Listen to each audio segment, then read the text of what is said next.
Sobat Desa, balik lagi bareng kita di ruang obrolan yang hangat tapi tetap penuh isi. Di sini aku Ardan, Aku Agnia. Selamat datang di podcast Ngobrol ngobrol Desa desa bersama Nagari. Nagari. Di sini kita akan mengupas tuntas ya Kak, terkait permasalahan isu yang ada di desa-desa.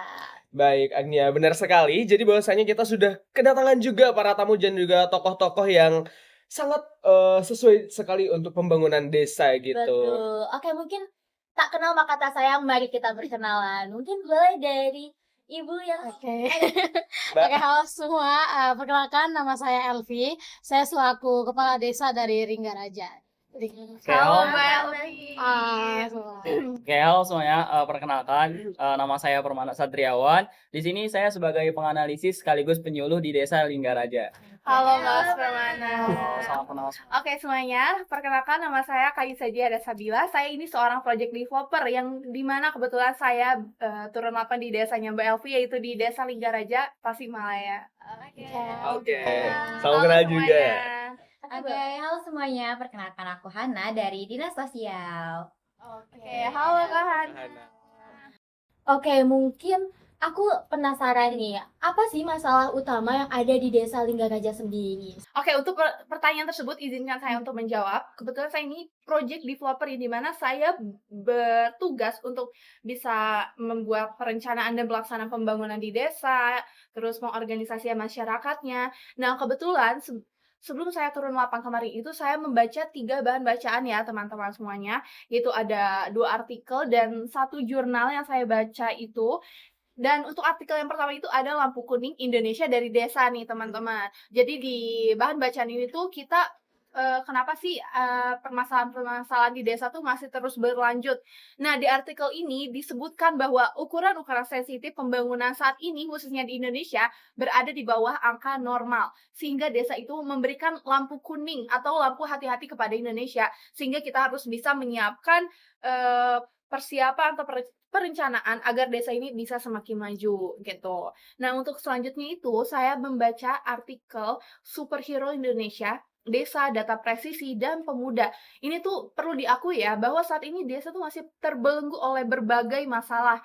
Dan ini tuh hasil analisis dari Bapak Profesor Sofian Saaf ya. Dan berdasarkan data Desa Presisi itu menunjukkan masih mengkhawatirkannya angka ketimpangan, yaitu desa berada di ketimpangan sedang 0,4 sampai 0,5 begitu teman-teman. Nah, izin menambahkan lagi ya sebelumnya untuk yang jurnal terakhir itu saya memiliki isu utama yang saya baca, yaitu ada ketimpangan spasial antar desa di wilayah penyangga IKN Nusantara ini. Lalu dekat dengan proyek ini tuh tidak menjamin desa otomatis maju karena kualitas SDM rendah dan ketimpangan ekonomi itu masih sangat tinggi di saat ini tuh. Lalu pembangunan itu cenderung top down, begitu teman-teman. Oke, baik, terima kasih sekali kepada Mbak Kai atas jawabannya. Tadi saya cukup mengenal lebih dalam mengenai desa gitu. Tapi di sini saya sedikit kebingungan gitu akan tadi yang disampaikan bahwasanya ada ketimpangan spasial di Iya. suatu pedesaan. Nah, apa sih faktor-faktor atau dampak yang terjadi dari adanya ketimpangan spasial di pedesaan itu? Wah, bagus sekali Mas Arda pertanyaannya. Untuk pertanyaan tersebut bisa dijawab oleh teman saya yang lebih ahlinya dalam hal tersebut gitu. Oke, mungkin di sini aku izin menjawab karena aku juga kebetulan sebagai penganalisis dan penyuluh di Desa Linggaraja ini. Nah, mungkin teman-teman di sini semua udah nggak asing lagi kali mendengar kalimat ketimpangan yang ini tuh udah jadi hal yang umum gitu yang terjadi di Indonesia gitu kan. Yang bahkan sampai saat ini itu belum ada solusi untuk menyelesaikan hal tersebut gitu. Setuju. Nah, berdasarkan 2 artikel dan 1 jurnal yang aku baca gitu. Di sini ada penyebab terjadinya ketimpangan. Salah satunya itu seperti yang kita tahu bahwa COVID-19 itu sangat membawa perubahan yang cukup signifikan gitu dalam aspek apapun gitu, termasuk dalam aspek perekonomian. Menyebabkan adanya persoalan ekonomi yang belum tuntas gitu, belum tuntas sepenuhnya. Khususnya di daerah pedesaan itu sendiri gitu. Ditambah lagi respon dan rekonstruksi sosial ekonomi setelah COVID-19 itu belum merepresentasikan arah pembenahan dan pembaikan yang fundamental gitu kan.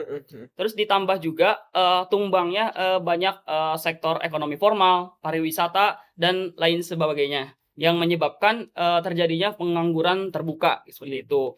Nah, di sini juga mungkin ada beberapa dampak dari hal tersebut gitu. Ketimpangan di pedesaan Indonesia itu sendiri teridentifikasi kepada tingkat ketimpangan yang sedang gitu, mencapai 0,4 sampai 0,5 sampai kepada ketimpangan yang tinggi di atas 0,5 gitu. Wow. Nah, ketika angka ketimpangan ini di atas 0,5 maka itu sudah dikategorikan sebagai ketimpangan dalam level yang tinggi gitu. Dan umumnya terjadi di wilayah Kalimantan, Bali, dan Nusa Tenggara gitu. Mm-mm. Dan objek pembangunan ini itu bukannya desa itu bukan dijadikan sebagai subjek pembangunan, melainkan dijadikan objek pembangunan. Jadi desa ini mungkin banyak bergantung kepada pemerintahan yang Iya. pada akhirnya itu menyebabkan desa ini tidak bisa berdaya dan tidak bisa mandiri gitu. Itu adalah salah satu dampak dari artikel pertama yang saya baca gitu. Lalu kemudian di sini juga dalam artikel kedua itu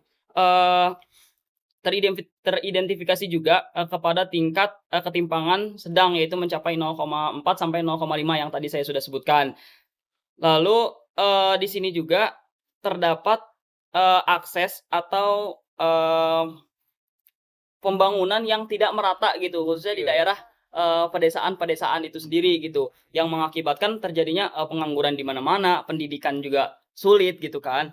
Namun lanjut kita ke artikel yang jurnal ketiga ya. Iya, betul. Oke. Oke. Berdasarkan jurnal ketiga yang aku baca itu penyebabnya satu, akses yang tidak merata ke fasilitas umum, Iya. lalu kemudian distribusi ekonomi yang tidak adil, Iya, bisa kita katakan tidak adil gitu. Mm-mm. Lalu kualitas sumber daya manusia yang rendah, di mana kan kita harusnya memfokuskan hal ini tuh untuk pendidikan yang akan menunjang pekerjaan-pekerjaan orang lain gitu kan, khususnya di masyarakat di daerah pedesaan.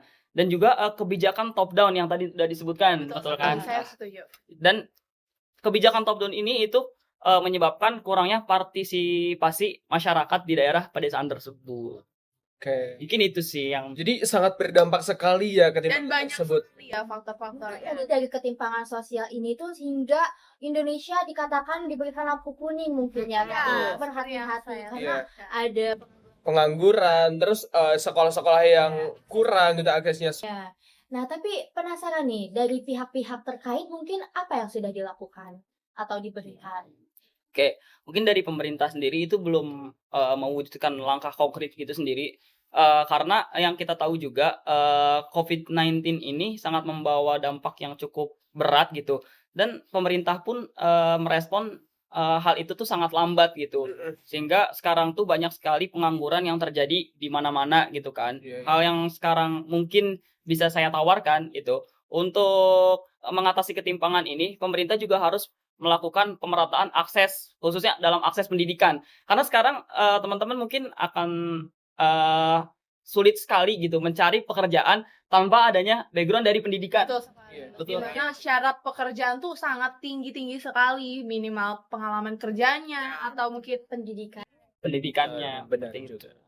Mungkin itu sih yang bisa saya sarankan gitu. Harusnya Indonesia ini memprioritaskan pendidikan gitu. khususnya di desa ya Mas. Ya, Di betul, desa. di desa. Karena kan kita lihat juga desa itu banyak sekali orang-orang yang ingin mendapatkan fasilitas atau akses pendidikan yang sama seperti di kota gitu. Namun pada kenyataannya sekarang itu orang-orang sangat sulit sekali mendapatkan fasilitas dan akses di desa khususnya. Oke, terima kasih nih dari Mas Permana nih penjelasannya sangat jelas sekali. Tapi kalau dari Bu Elvi dan juga Kak Hana mungkin atau Kak Kais ada tanggapan lagi? Mungkin menurut Iya, saya sudah cukup Sudah lah, dari cukup. faktor itu sudah sangat banyak dan sudah tersampaikan semua gitu. Benar sekali, karena tadi juga saya tuh mendengarkan penjelasannya itu secara runtut dan sangat rinci gitu loh kan. Dia membaca dari 3 bahan artikel ya kan, Betul. yang udah dibaca itu dan 2 dan 1 jurnal. Itu udah lumayan mengupas banget gitu ya Kak Agni ya. Jadi sampai saat ini pun aku langsung kayak, wah ternyata emang benar Indonesia ini harus kita perhatikan seperti itu Iya. sih. Oke, baik Mas Permana, terima kasih atas penjelasannya yang sangat-sangat jelas.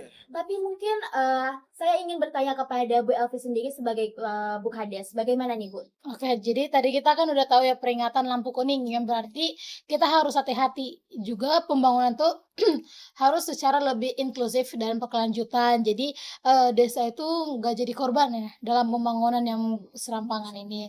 Terus juga, pemerintah ini, harus menaruh desa itu sebagai mesin utama pembangunan nasional, yang berarti dananya itu juga harus ditambah dana desanya. Kemudian selain itu juga yang di superhero sebagai data presisi dan pemuda, yang di mana langkahnya itu harus semakin konkret. Jadi yang ada revisi undang-undang desa, biar dana yang tadi itu bisa makin naik. Betul betul. Jadi kalau teman-teman tahu di data desa presisi yang diterapkan di banyak desa itu juga bareng IPB University kalau teman-teman tahu. Ya keren banget kan. Nah, mungkin data desa presisi itu saya tuh pernah dengar, maksudnya itu digagas oleh dosen, bukan dosen, tapi dekannya, dekan dari Fakultas Ekologi Manusia. Jadi kalau teman-teman tahu itu ada Profesor Sofyan Saf. Jadi ya benar dia dekan di Fakultas Ekologi Manusia. Dan data presisi itu juga sangat terpakai ya, Bu. Betul. Hebat Sangat sekali yang bermanfaat. Fakultas Ekologi Manusia ini. Jadi dari situ ribuan pemuda itu dilibatkan langsung ke dalam pendataannya ini. Jadi investasi itu juga mulai digeser dan bukan cuma ke kota tapi juga bisa ke desa. Oke, kemudian dari yang ketiga dari tentang desa penyangga IKN ini, IKN. Jadi data desa presisi itu kan udah dipakai 40 desa ya untuk memetakan kondisi nyata masyarakat. Jadi kita dari situ bisa lihat mana desa yang butuh sekolah, puskesmas, jalan, perbaikan jalan ataupun fasilitas ekonomi. Jadi analisis ini tuh bisa dipakai sebagai dasar intervensi dan itu disusun sebagai model pembangunan adil spasial. Jadi kita tahu tiap desa itu punya prioritas yang berbeda sesuai kebutuhannya. Oke, terima kasih banyak Bu Elvi atas jawabannya yang begitu luar biasa sekali. Kita mengetahuilah tentang apa langkah yang akan diambilnya. Nah, tapi di sini aku ingin bertanya nih ya selanjutnya. Apa sih atau ada gagasan maupun tindakan apa yang bisa dilakukan untuk mengatasi persoalan ketimpangan yang tadi gitu? Mungkin di sini Kahana. Oke, dari dinas sosial Oke, mungkin. mungkin saya sebagai dinas sosial, kalau bicara soal desa ataupun ketimpangan, di sini saya ada beberapa gagasan penting yang mungkin bisa jadi pegangan untuk kita semua. Nah, yang pertama itu, desa itu harus dipandang sebagai subjek pembangunan, bukan objek, iya kan? Bukan sekedar objek. Yang artinya pembangunan itu harus berangkat dari partisipasi warga desa itu sendiri, memperhatikan kearifan lokalnya, lalu didukung oleh data yang presisi agar kebijakannya ini sesuai dengan kebutuhan real masyarakat. Kemudian untuk artikel yang kedua nih tentang desa presisi. Kita ini butuh data desa presisi atau DDP, yang mana ini tuh berbasis teknologi, sensus, spasial dan juga partisipatif. Nah, dengan DDP ini sendiri, kebijakan nantinya bisa benar-benar berbasis bukti, bukan hanya asumsi. Nah, dan di sini kita nih sebagai pemuda desa yang punya peran besar, kita juga bisa untuk menjadi enumerator ataupun penggerak. Kemudian sekaligus di sini kita subjek pembangunan yang aktif membangun ekosistem data desa seperti itu. Terus untuk artikel yang ketiga terkait dengan pembangunan IKN yang tadi telah disebutkan oleh Mbak Elvi, pembangunan harus dijalankan dengan prinsip keadilan spasial, di mana desa yang tertinggal ini perlu diprioritaskan sebagai fasilitas dasar seperti jalan, sekolah, ataupun puskesmas. Nah, sementara desa yang lebih berkembang nih bisa difokuskan pada penguatan ekonomi lokalnya seperti UMKM, pariwisata, dan juga usaha kreatifnya. Nantinya Kolaborasi antara pemerintah, akademisi, masyarakat sipil, dan warga desa itu sendiri akan dikembangkan juga. Nah, jadi tuh singkatnya, untuk mengatasi ketimpangan desa yang banyak sekali ini, kita tuh butuh 3 hal. Yang pertama, ada paradigma baru yang menempatkan desa sebagai aktor utama, kemudian data presisi yang akurat, serta pembangunan yang benar-benar adil dan juga inklusif. Jadi dengan begitu, desa ini nantinya benar-benar bisa jadi kekuatan besar dalam pembangunan Indonesia ke depannya. Seperti itu dari saya. Oke. Wah. Tadi ada sedikit yang aku highlight. Bukti itu harus dari data, Data, gitu, benar, bukan benar, data betul. asumsi. Karena dengan data itu tuh membuktikan bahwa itu tuh benar-benar Fakta gitu ya, fakta bukan asumsi. Wah, luar biasa. Kak Hana itu apa ya, tadi gagasan-gagasannya udah sangat baik sekali dan mungkin ini bisa diterapkan gitu ya di desa-desa lainnya untuk keberlanjutan lebih. Betul sekali. Bisa banget, bisa Betul Kak Agnia, mungkin kita itu udah di penghujung. Tadi kita udah membahas gambaran umumnya, masalah-masalahnya, dan juga langkah konkret solusinya tadi udah di... Betul sekali. Tapi mungkin dari para tamu kita ini ada sedikit closing statement mungkin? Boleh Dari ada. siapa? Oke, mungkin dari saya kali ya. Oke, boleh. Pertama-tama saya ucapkan kepada Mas Arden dan Kak Agnia sudah mengundang kami semua di sini. Dan saya sangat mengapresiasi sekali dengan pertanyaan-pertanyaan yang berbobot sekali mengulik desa. Dan wah, saya senang sekali berada di sini bersama Mbak Elvi, Mas Permana, dan Kak Hana tentunya. Oke. Kita juga tidak kalah senang ya Kak Agnia, Sangat senang. kedatangan orang-orang yang luar biasa dalam Hebat pembangunan. sekali. Wah. Iya, malah banyak sekali hal yang baru kita tahu mungkin ya, Kak. Kayak wah. Ada lagi mungkin yang mau memberi closing? Sudah. Cukup, mungkin sudah diwakilkan. Iya, Oke, benar oke. banget. Oke, mungkin karena ini sudah di penghujung acara, mungkin biar lebih asik dan agar lebih mengenal, boleh nih Kak, kita ajarkan jargon kita. Wow. Iya. Ada apa nih? Jargon apa nih kalau boleh? Nah, jadi Makin semangat nih Kak acaranya. Mbak Elvi, Mas Permana, Mbak Kai, dan juga Kak Hana, kita itu kan Nagari gitu ya. Tadi podcast kita ya, ngobrol desa bersama Nagari. Di sini kita memiliki jargon yang sangat keren sekali gitu ya, tagline-nya tuh. Ya ini kalau misalkan kita sebut Nagari, nanti boleh kita jawab bersama-sama. Nagari bersama Nagari siap membangun Negeri dengan penuh arti. Wow, sangat bagus sekali. Paham, Ya, atau mungkin butuh, ya, Boleh? coba dicoba Boleh, dulu boleh. Oke, oke. Briefing dulu ya. Ya, Ayo Oke, coba oke. briefing. Nagari bersama sama Nagari siap membangun negeri dengan penuh arti. Oke. sorry Oke, langsung. Arsi atau arti tadi? Arti. Arti. Iya. Oke. Baik, mungkin ya. kita berdua langsung pandu aja kali ya. Oke. 1, 2, 3. Nagari bersama Nagari siap membangun negeri dengan penuh arti. Wow. Sekali. Mungkin untuk mengakhiri perjumpaan kita kali ini, kita ucapkan sekali lagi terima kasih banyak Terima kasih kepada banyak. Mas Alfa, Mbak Kai, dan juga Kak Hana atas kehadirannya di podcast Ngobrol Desa kali ini. Iya, dan juga mungkin jangan lupa buat Sobat Desa terus menantikan podcast kita. Selanjutnya, dan sampai jumpa. Dadah.